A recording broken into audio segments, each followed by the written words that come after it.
On this episode of Cache Canada, we're checking out the Earthcaches along the trail above the Cliffs of Moher.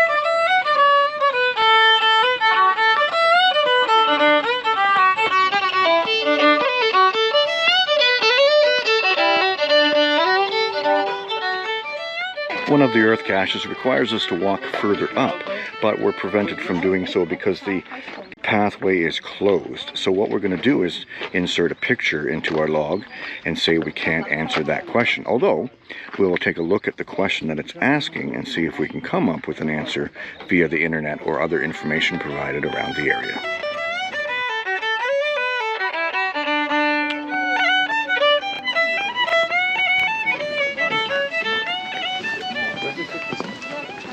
Just walking along, you can see lots of fossils and stuff that we're walking over in all of the slate and stone that they used. And here's some on the steps. That is part of one of the Earthcaches.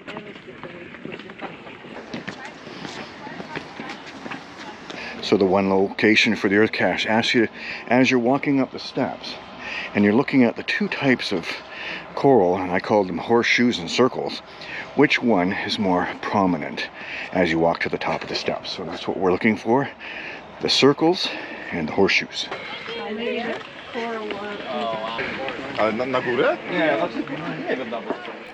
The Cliffs of Moher reach their maximum height of 214 meters, 702 feet, above the Atlantic Ocean just north of O'Brien's Tower.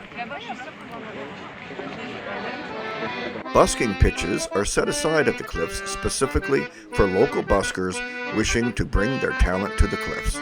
12 annual busking licenses are available every year, given to buskers who meet the scheme criteria. And this has gone on for generations.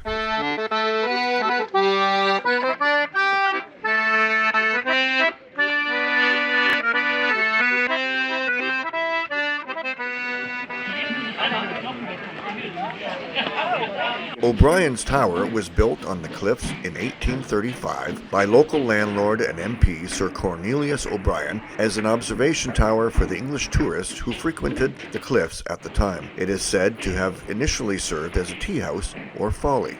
In architecture, a folly is a building usually constructed strictly for aesthetic pleasure. Follies are just decoration. We highlighted another folly in our Dingle Peninsula episode. Here is that clip. Hussey's Folly is described as a freestanding, square plan, single bay, single story, over-raised basement folly tower built circa 1845 and now in ruins. Yeah, I'd say so.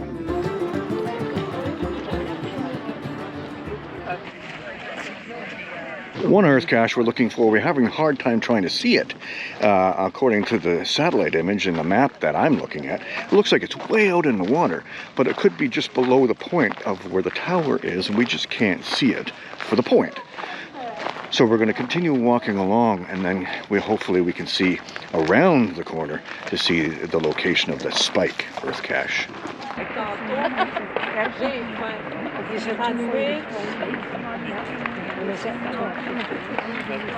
That little one over there or this one?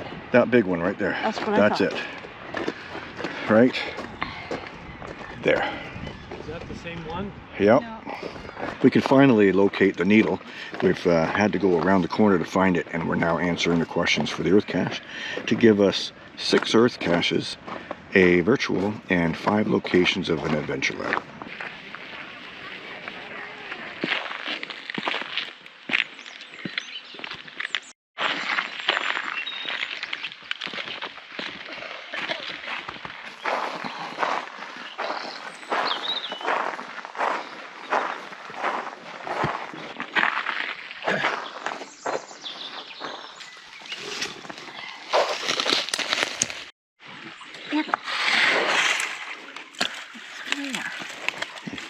Here's what they say, to tuck it back in.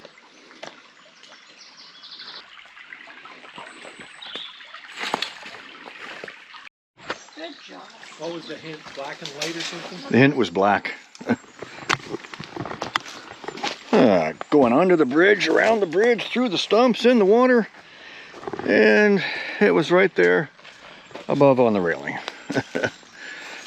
We made that one harder than it was supposed to be. Where was it? Up underneath. Oh, in here. I see. Well, after all those Earthcaches, we got a traditional here. We stopped and had a little picnic lunch in the car, and then came down to this beautiful little spot along a creek, and there's some interesting fossilization of the rock down by the river. It's all rippled, and it's not hardened mud down there. That's rock. So from ages, at some point, the mud has hardened into rock, and there is evidence of water flow down there.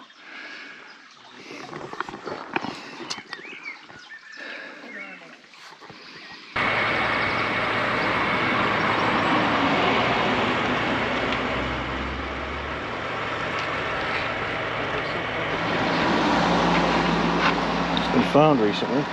Oh, and somebody did take a picture there. Right at that sign. Yeah, there's one on the other side of the road as well. Oh. No, it's this one. Well, that's what they took a picture of.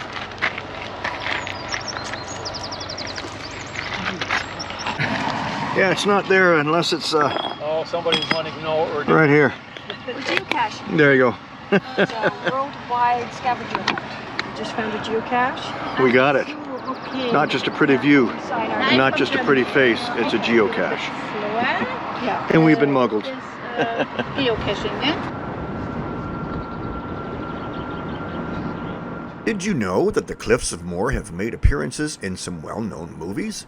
Yes, Harry Potter and the Half-Blood Prince, Ryan's Daughter, The Princess Bride, Leap Year, Into the West, Hear My Song, and The Macintosh Man.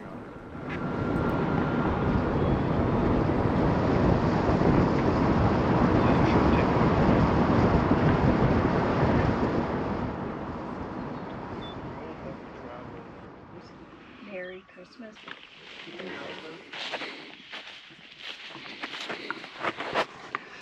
We're in an ancient cemetery now, trying to do a multi. The description says it shouldn't take that long, less than 5 minutes. We'll see. The last person that was here couldn't find it. So we'll see how our math works and our deductive skills. This is actually a church. Yeah. That's really cool. Okay, so the last name is Killikelly. Killikelly! Oh, that's first location, you have to find 3 plaques on the wall with a funny name, and we found that. It's called Killikelly, and they're now working out the information from the cache page with calculations to find the letters for the final coordinates. We're off to find the final, which was listed only 12 meters away.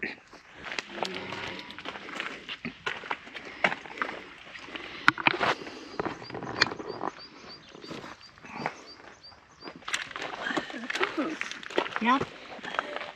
Oh, there's a plastic container right there. Yep. No, it's just the lid for. I checked. It's just the lid for what do you call Chapstick? it? Like a. Oh, okay. Shoot. Oh, it's right there. Whoa! Shotgun shell. It's full. Nice. I can't get it open. I don't know. I think that might be a live shell. Yeah, I think you're right, because it's pretty heavy. That's a live shell. So that's not the cache. Check it out. No, it's not the cache. It's a live shotgun shell. Yeah, it hasn't been fired. Yeah. You don't want to be sticking that in your luggage. Yeah. We're not taking it home. One way to set off the alarms. It was supposed to be a quick find.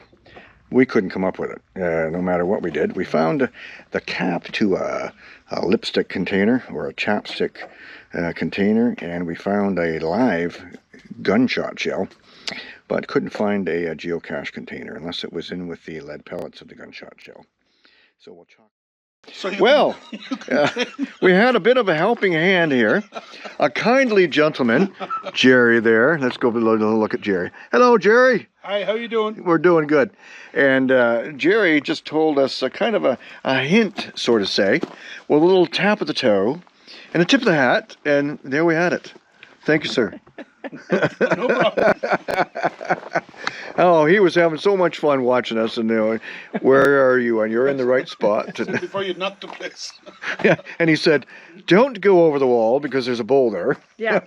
No, we weren't going to go over the wall. No, that wasn't going to We're happen. going to use the live shell that we found. Yeah, we found a lipstick container, Live a shell. nasal dehiscement thing with cap, and we found a live shotgun shell. But we'll show you where the cache is. See, we were looking in the rock wall the entire time, but he came over here and he kind of tapped his toe on the metal railing of the sign. And then, of course, I looked back on the metal sign, and then there's a cap here. You pull up the said cap, and there we go. There's the geocache hitting away. That geocache in the description said shouldn't take you more than 5 minutes. I would say that took us 5 times 5 minutes. So we got her. Thanks to Jerry. No, you see. Look, Yeah, for look, rolling. this is the bird. Stopping for one last Earth cache, and just previous to this, we did a virtual where you had to take a picture of yourself with a giant and have your hand on his hand holding a stone. It was really neat talking to Jerry back at that multi at the church cemetery. It's so nice when locals will pop by and give you a chat. We chatted with him for probably longer than we actually took looking for the geocache, which was longer than 5 minutes, as it was said in the cache listing. But it's so neat just to kind of sit and chew the fat with a local, and he treated us with some great stories. We wish we could have recorded it for posterity, but it was a private moment between us and him, and we had a great time, and he really enjoyed meeting us as well. And that brings us to the end of this adventure, and we hope that you've enjoyed joining us here on Cache Canada as we're investigating and exploring and geocaching Ireland. We hope that you'll see us again on more caches, because there's lots of caches to be found.